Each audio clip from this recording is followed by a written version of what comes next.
Welcome back to Spitballin Cards. In today's episode, we're talking all about hobby news from Walmart, Graders Note, vending machines, and anything else that just kind of comes up. So in this video, we have me, Scott, Ty, Jeff, and Phil. Thank you for joining. The very first thing we can talk about is the big new player in the brand new marketplace that everybody wants, because who doesn't love 85 marketplaces, with Walmart now stepping up to the plate. What are our thoughts on Walmart making a new marketplace? Jeff, what do you think? Well, I was just thinking, if there's one thing the hobby needs, it's another marketplace to sell cards. I don't understand it. I don't really understand what they're doing.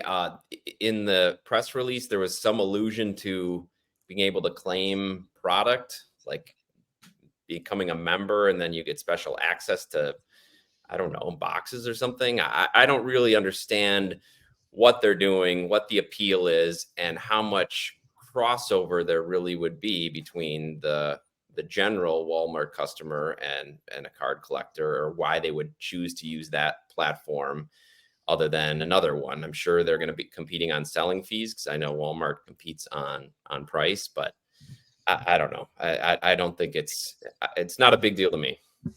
Will you be buying Walmart PSA graded cards in the future, Jeff? Well, you mean, is it going to be through Walmart, or is it just going to be they're going to so you can go to Walmart and buy them? I don't know. I don't see myself using the platform or using their brick and mortar store for much of anything hobby wise. We even saw GameStop recently where they're now buying. Did they buy sports cards? I know they're doing Pokemon for sure. I've seen a big jump. Graded, right? With PSA graded, but we're seeing all these big companies trying to get in, which kind of worries me, because a lot of times that can be the sign before things go south. But Phil, what are your thoughts on this whole situation? Yeah, also a little bit of a head scratcher. I was watching Neo Cards and Comics video on this, and the way he thinks this is going to go down is it's not going to be like a direct competitor to eBay. It's going to be more a complement. It's going to be more for like the casual buyer, or maybe somebody buying for like little Johnny's birthday or for Christmas. Like, it gives you another outlet to find product potentially in cards. Are these all graded cards, by the way? Do we know that? I assume it'll be mostly commodity cards. I will say that if this ends up being a stab at or an attempt to compete with eBay, then I think it'll be a failure. But if it ends up being like, now on Amazon, you can probably buy like Magic the Gathering cards and sealed product, and it seems to be working fine, and that's not really competing with eBay 100% in my opinion. Yeah, seems a little bit weird, and I know there's a little bit of language in there. We were talking about this offline. You know, there's a note, referral fees, no referral fees for the first X months when you sign up. But in order to be on this, you can't just be like a schmuck. You've got to have like a legit entity to be on the platform, which makes me think of Amazon a little bit more in that regard. You need to be approved. You need to be vetted, which is interesting because, of course, Fanatics has their own vetting process. So we're going to get into like the sealed side of things just to be able to sell that, get that at decent prices. Not to be able to sell it. Anybody can sell their product, but to get their hands on an allocation from the manufacturer at like a decent price. So I don't know. I don't really know what this will turn into. I don't see it really affecting the way I hobby much. Yeah, same. Ty, what do you think? This did not surprise me.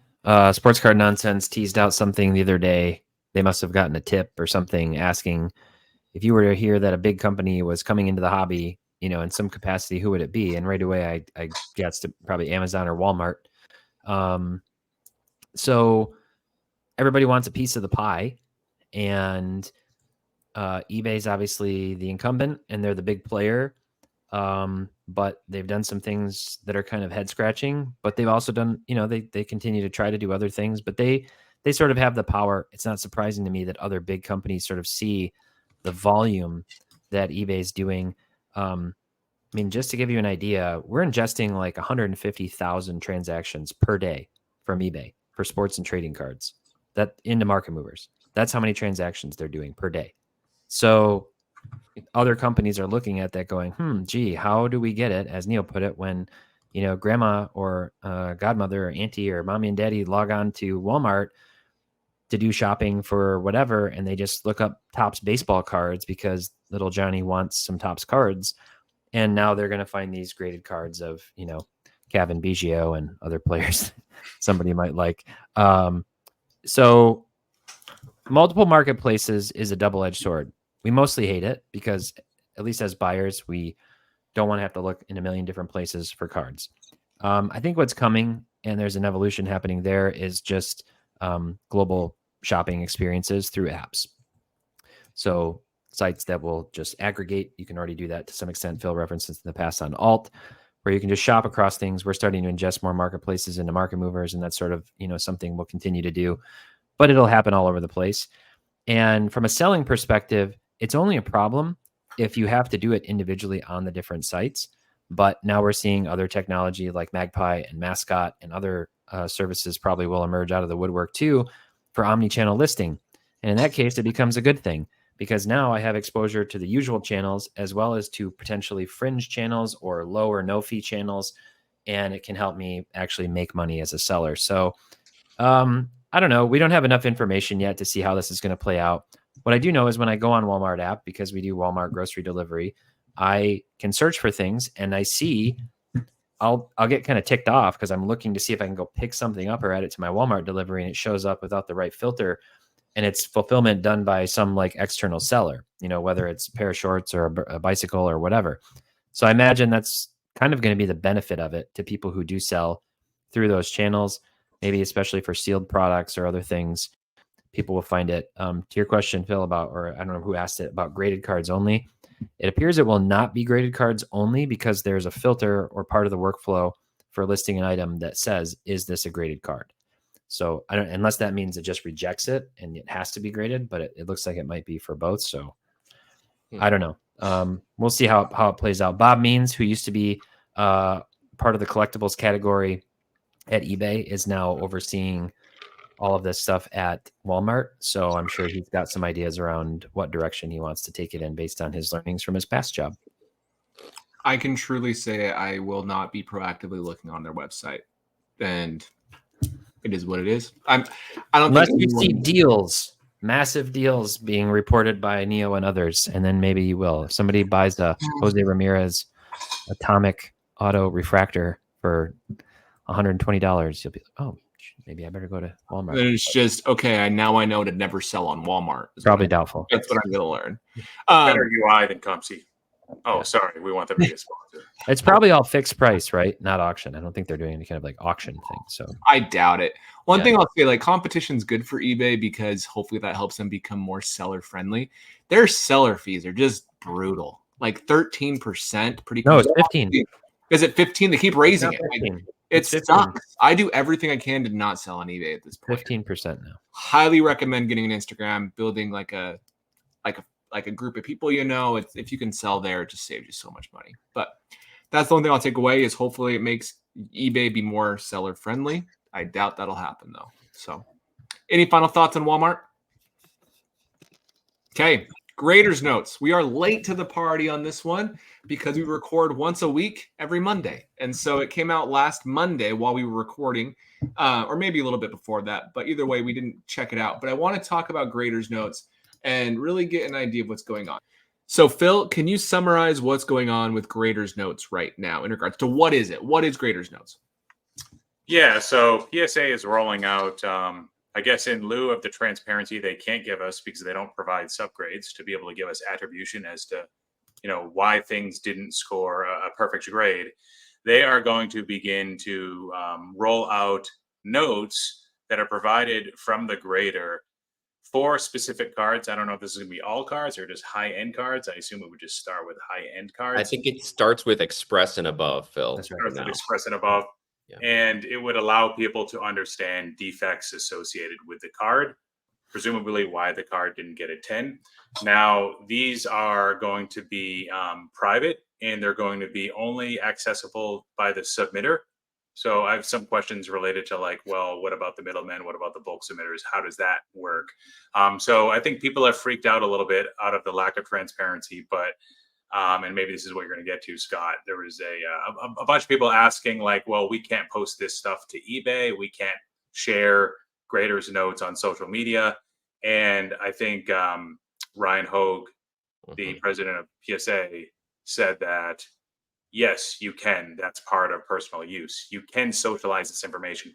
I think what he might be worried about is people putting this into some sort of like systematic sort of thing where it's then accessible by everybody. So like he Market wants to movers. avoid it maybe being available on card ladder, market movers, tools like that. But it can be socialized just in a private way, it seems. So here's the actual terms and conditions. Customers will have no rights to use any of the greater notes except for customers' personal use. And customer may not, whether or not through a third party, directly or indirectly publish, publicly display, recreate, sublicense, or create derivative works from any of the greater notes in any manner whatsoever without the prior written consent of PSA. So like right here, customer may not, whether or not through a third party, directly or indirectly publicly display, recreate, publicly display. Like, bro, that's literally You displaying. can't put it in your eBay listing if you're selling the card. But Ryan then responded and said, Right, you can share them on social or with your eBay listing. That's part of Right. personal use. Like it doesn't, it's against the terms and conditions though. That's Ryan. confusing. Agreed. And so everyone's just like, what in the hell's going on? Yeah. And kind of a big mess on their part, but you're probably right, Phil. I would just like to say with PSA has already had some issues with terms and conditions, and lately it's been added to the terms and conditions about cleaning products with cards. And so it's interesting to hear them come out with the terms and conditions for this new program, and then immediately a spokesman, the president of the company, came out and said that that's not exactly correct. So I don't know. We'll probably get some more clarity on it as it goes. I'm sure, like Phil said, they're worried about some sort of maybe giant database or systemic usage of this data. But I guess what I'm wondering is, for something like this, for a card, so you get a 9 and the grader's note says it's because of centering or something. Somebody buys the card, cracks it out, resubmits it, and then it gets a 10. Then will the public who knows that it was originally a 9, that'll be public knowledge because that was on the eBay sale. Let's say it's a numbered card. How much is that going to play a role in? Are you going to have to be a detective about your own card that you're interested in buying and look at the past? What happened with other times that card was graded? Now there'll be a paper trail. That's a good point. There's a real chance they get egg on their face a little bit on this one with some of this stuff, and that's kind of been the problem for BGS because their subgrades are inconsistent on regrading cards, and now it's trackable, honestly, and that's kind of what they're trying to avoid, like we already mentioned. But I mean, if we're saying we can publicly post it, even though they say we can't, it just kind of feels like if we're doing that and saying, well, the notes say this and I got this, that's when they think they're going to come at you and say, take that down, because they don't want to make it look bad. I don't know. It's just a mess. Yeah. And I don't even think graders notes are needed. I'm sorry. I'm in that camp. Tell me the grade. I really don't care. I like the extra transparency, but I don't care. Unfortunately, there's solutions. Well, there's no solutions. There's only trade-offs. And I think one of the reasons why PSA doesn't want to make this like super public and it's only quasi or partially public, what's going to happen with these grader notes, is because you have a subset of the hobby that's going to exploit this, taking advantage of this. And PSA is admitting that they are vulnerable to not being able to catch people seeking out specific flaws and buying those cards up in mass. Like if there was a registry of all this information, there would be a subset of the hobby that would take those cards and do something to them with some special goo, send them back to PSA, get a higher grade. Presumably these cards aren't serialized. So there isn't any sort of, paper trail. And the guys that are doing this well aren't taking the ones that are serialized in most cases anymore. Or else Blowout will find out, and Blowout tends to find out anyways. Is PSA going to be able to, actually be able to scan and recognize these cards like they say they can for at least serial cards? Because then it's easier to say that this card is altered because they have the images, plus they have the grader's note saying there's a surface mark. So they maybe can catch it, but it's that's a good point. And, there's a lot of things that they've done, and we're not going to talk about their like slab quality improving in this episode, I don't think, but like between this and between making graders notes mostly private, what they're doing is they're limiting the number of resubs, and that's like a selfless move because it's like they want the pop reports to stay below a certain number. They don't want cards to be cracked out of their slabs as much. That's some of the reason for their advanced slab. There's other reasons too, security measures, obviously. But like a lot of this is actually going to hurt their business because it's going to prevent that resubbing and collecting the what do you call it? What's that extra premium they get? Declared value over and over and over again off that same card. Like we're getting 20% of the card again, or 10%, you know, based on how much they collect. If they give you PSA 10, because it surpasses that value. Yeah, I'm kind of in between Scott and Phil. I like the transparency, but I'm also, and I would like to hear why some cards get the grades they do. Yep. But in general, it just seems like it's going to be performatory. Maybe they're just going to have these cliches that they throw out. Like if when we got a card that it looked perfect to us, and we got it back and it was a 6, and we cracked it out and resubbed it and got a 10.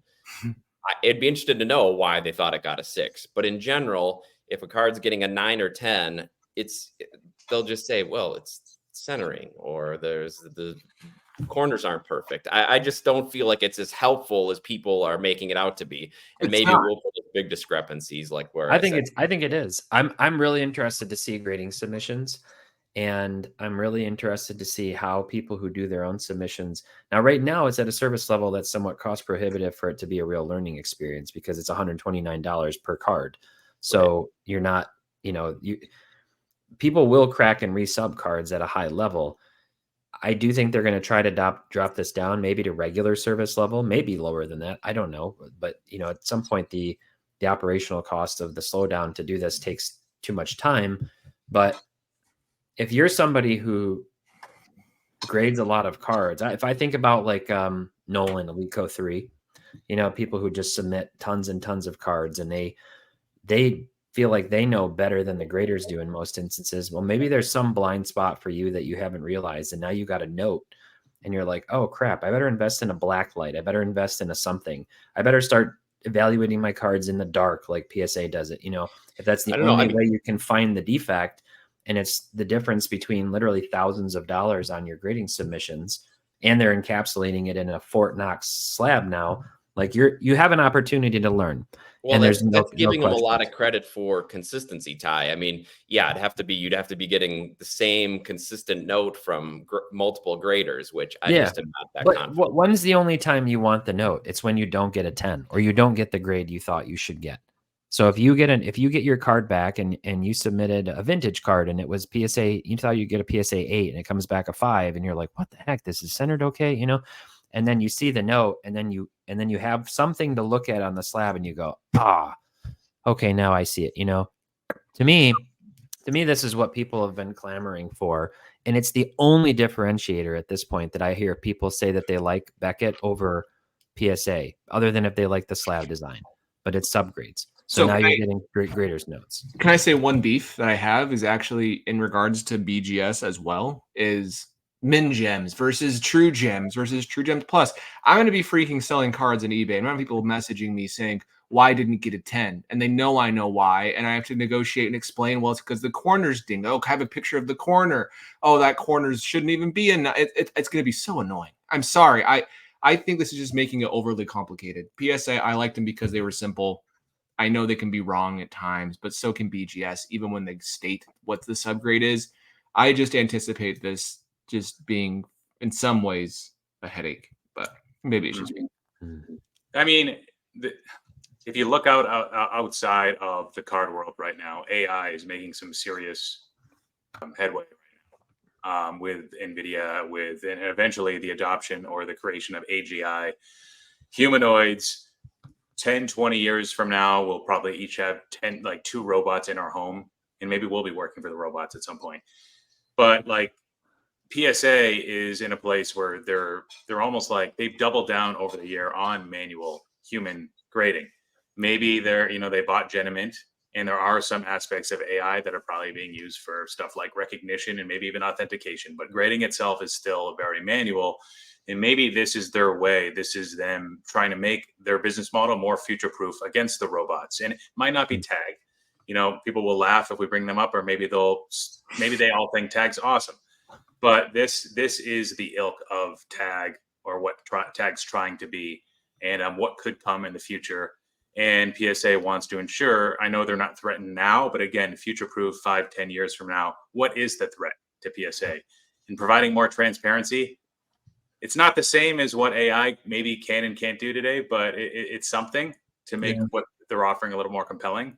And as Ty said, transparency is huge. And a lot of us have been begging for that. And this is them listening. Is this a smart business move? I don't know, but I think this is them listening to us. And then again, trying to think forward. Yeah.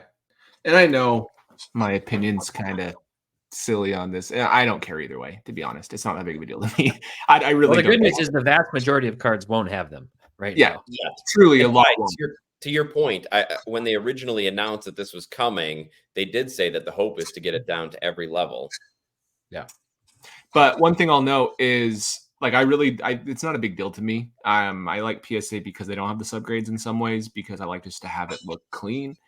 But when you're selling these cards, do you feel obligated if someone's asking you to give you the grader's notes? Are you going to give it to them every time? Or if you're asking someone for the grader's notes because you want to know why it got a 6 and they're not willing to share it with you, is that going to make deals not happen?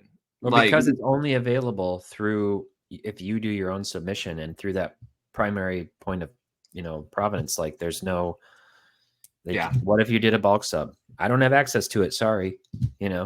You would, or I bought this from somebody else. I'm just trying to think of some situations where it might be a bad thing. Yeah. So if this is widely adopted and every new submission, they're all getting grader's notes. So you can tell based on the card cert, like this one definitely got one.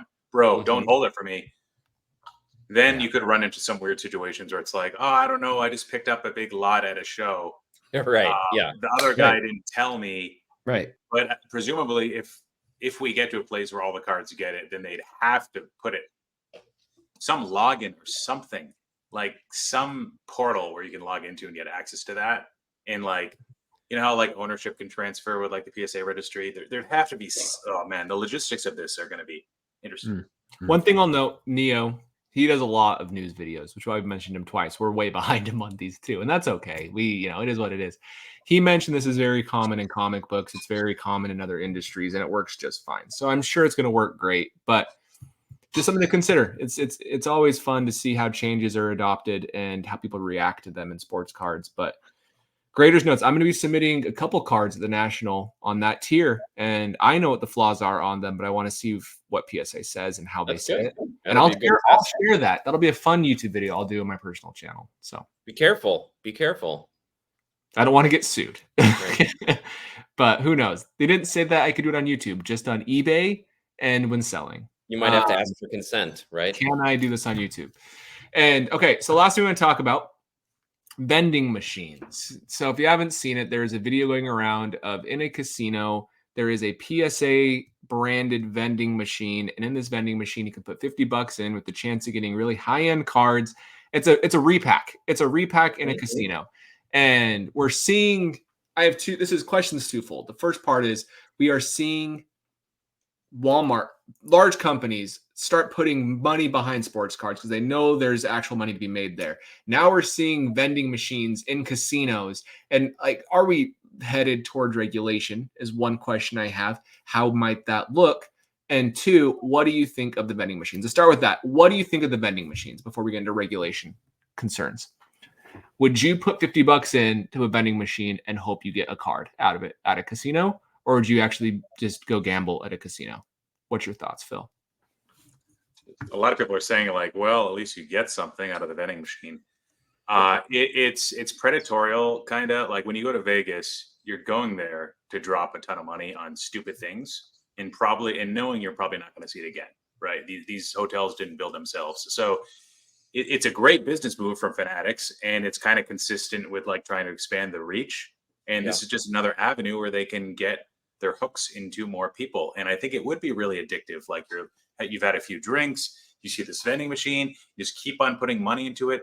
And by the time you're down $1,500, you don't even realize, like, you don't have card ladder on your phone. Like people in Vegas, like you probably didn't even if you had eBay, you probably didn't even open up your app because you'll lose money so quickly.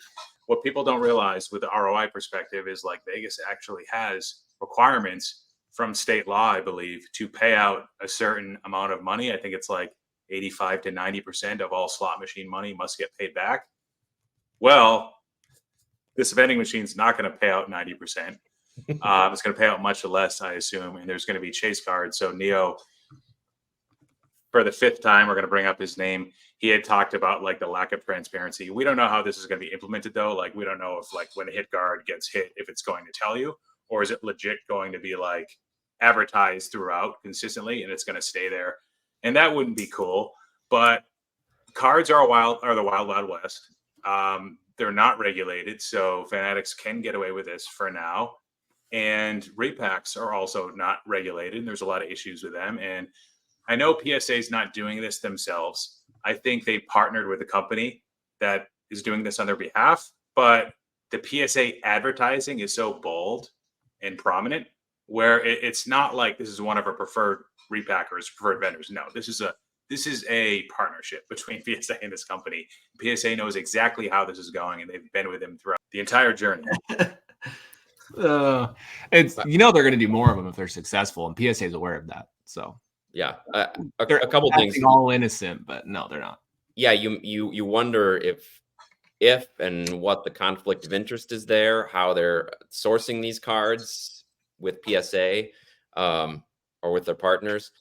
But yeah, like Phil alluded to, it seems like a perfect marriage of the place to be and the people there, right? Because already you have a clientele who are at the casino who are into gambling. Well, what is repack except gambling? So yeah, you get a few drinks in people who are predisposed to some sort of gambling, and I feel like that they're going to do really good business.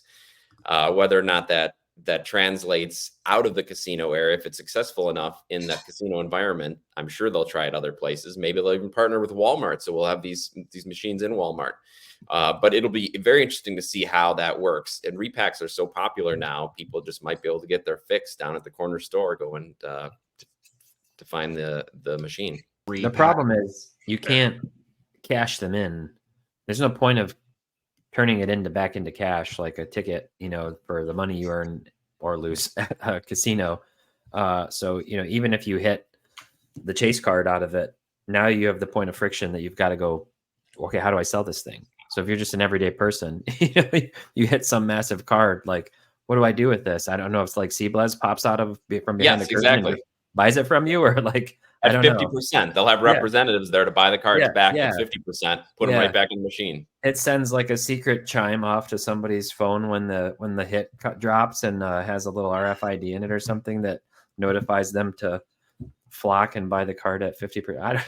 I don't know. This doesn't surprise me. It does seem like a great way to put a spotlight on the hobby for more regulation, which I'm not a fan of. Repacks are huge right now. Really, really huge. And I think they're huge with people that most of us don't know. And people who aren't actually like doing a lot on Instagram or, part of actual like a sports card community necessarily in every instance. But I wouldn't put my money into a vending machine. I'd just go buy the card that I want on eBay or wherever it is, in a show or on Instagram or whatever. So few thoughts. The video that this is all being talked about from, in that video, he pulls a PSA 10 Japanese Leon's Charizard. And it's like, oh, that's cool. PSA 10 Charizard. That's awesome. It's part of the Galarian Gallery, I believe is what it's called. It's like a subset within. Anyways, it's not as rare as a true like alt art or anything like that. Mm-hmm. And it's like, oh, that has to be worth more than $50. It was worth $35. Yeah. And then you have the 15% selling fees. Plus you have to pay for the packaging. It's like, bro, this is, I don't get it.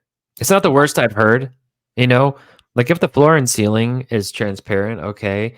I wonder how do they like manage? I guess if it's Pokemon cards and they're more stable or something, you can manage the inventory. Gonna say.